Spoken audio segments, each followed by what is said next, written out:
नमस्कार, अमरउजाला.com देख रहे हैं आप। आपके साथ मैं हूं सुमित चौधरी। ईरान के दूसरे सुप्रीम लीडर रहे आयतुल्ला अली खामनेई के अंतिम संस्कार की रस्में शुरू हो चुकी हैं। खामनेई को अंतिम विदाई देने के लिए जहां लाखों लोगों की संख्या में ईरान के लोग जुट रहे हैं, वहीं दुनिया के कई देशों के प्रतिनिधि भी तेहरान उन्हें श्रद्धांजलि देने, अंतिम विदाई देने पहुंचे हैं। लेकिन सुरक्षा कारणों की वजह से कहा जा रहा है कि खामनेई के बेटे मोज्तबा खामनेई अपने पिता के जनाजे में शामिल नहीं होंगे।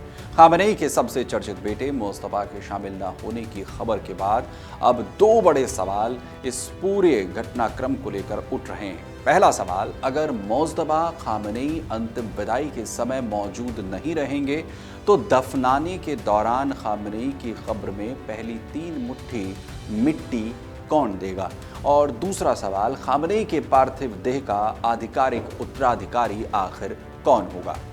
जाहिर है, तेहरान में इस समय उसके इतिहास का सबसे बड़ा और सबसे संवेदनशील अंतिम संस्कार का कार्यक्रम चल रहा है। राजधानी की सड़कों पर लाखों लोगों की भीड़ उमड़ रही है। ग्रैंड मौसल्ला से लेकर इमाम खुमैनी मस्जिद तक हर तरफ झंडे झुके हैं। वहीं दुनिया के कई देशों के प्रतिनिधि भी श्रद्धांजलि देने के लिए, अंतिम विदाई देने के लिए खामनेई को पहुंच रहे हैं। लेकिन दावा किया जा रहा है कि खामनेई के सबसे बड़े बेटे मोज्तबा खामनेई अपने पिता के अंतिम संस्कार में शामिल नहीं होंगे, जिसके बाद कहा जा रहा है कि आखिर खामनेई को अंतिम विदाई कौन देगा, क्योंकि इस्लामी परंपराओं में माना जाता है कि अंतिम संस्कार की जिम्मेदारी परिवार के सबसे बड़े बेटे या करीबी पुरुष सदस्य की होती है। इस्लामी रीति रिवाजों के मुताबिक किसी व्यक्ति के निधन के बाद सबसे पहले उसके पार्थिव देह को धार्मिक नियमों के अनुसार गुस्ल यानी स्नान कराया जाता है। इस दौरान विशेष सावधानियां बरतनी होती हैं। इसके बाद शरीर पर कपूर लगाया जाता है और फिर सफ़ेद कफन में लपेटा जाता है। इसके बाद जनाजे की नमाज अदा की जाती है, जिसमें बड़ी संख्या में जो लोग हैं वो शामिल होते हैं। नमाज के बाद शव को कब्र में काबा की दिशा की ओर रुख करके दफनाया जाता है। इस पूरी प्रक्रिया के दौरान सबसे महत्वपूर्ण रस्म होती है पहली 3 मुट्ठी मिट्टी डालने की। आमतौर पर यह जिम्मेदारी मृतक के बेटे की होती है और अगर बेटा मौजूद ना हो तो परिवार का कोई करीबी सदस्य या धार्मिक रूप से अधिकृत व्यक्ति ये रस्म निभा सकता है।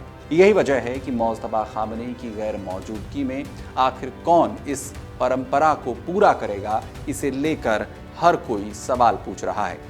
हालांकि देखा जाए तो खामनेई के 3 बेटे भी हैं और इनमें सबसे बड़े बेटे मुस्तफ़ा खामनेई धार्मिक शिक्षा से जुड़े रहे हैं। उन्हें एक सम्मानित इमाम के रूप में भी जाना जाता है। ऐसे में संभावना जताई जा रही है कि अगर मोज्तबा सुरक्षा कारणों से मौजूद नहीं भी रहते हैं तो मुस्तफ़ा इस धार्मिक जिम्मेदारी को निभा सकते हैं। हालांकि इस पर अंतिम फैसला ईरान के धार्मिक नेतृत्व और उनके परिवार की सहमति पर निर्भर करेगा। चर्चा इस बात की भी है कि अगर सुरक्षा कारणों से कोई सदस्य मौके पर मौजूद ही ना हो पाए तो क्या इस्लामी परंपरा उसके लिए कोई रास्ता सुझाती है। दरअसल इस्लामिक धार्मिक विद्वानों की माने तो परिवार का सदस्य दूर रहकर भी फातिहा पढ़ सकता है, शोक संदेश जारी कर सकता है और हालात सामान्य होने के बाद कब्र पर जाकर श्रद्धांजलि अर्पित कर सकता है। यानी धार्मिक दृष्टि से उसकी अनुपस्थिति का अर्थ ये नहीं है कि वो अंतिम विदाई का हिस्सा नहीं है। और माना जा रहा है कि अगर मोज्तबा खामनेई इस अंतिम यात्रा में शामिल नहीं होते हैं तो वो बाद में जब हालात सामान्य हो जाएंगे तो वो खामनेई की कब्र पर जाकर अपनी श्रद्धांजलि अर्पित करेंगे। जाहिर है 4 महीने तक बहुत ज़्यादा सुरक्षा में पार्थिव देह खामनेई का सुरक्षित रखा गया और इसकी वजह से ये माना जा रहा है कि उत्तराधिकारी और अंतिम संस्कार की सभी धार्मिक प्रक्रियाओं की जो तैयारी है वो पहले ही पूरी कर ली गई होगी। यही वजह है कि भले ही सार्वजनिक तौर पर मोज्तबा खामनेई दिखाई न दें, लेकिन धार्मिक और पारिवारिक स्तर पर सभी निर्णय पहले से ही तय किए जा चुके होंगे।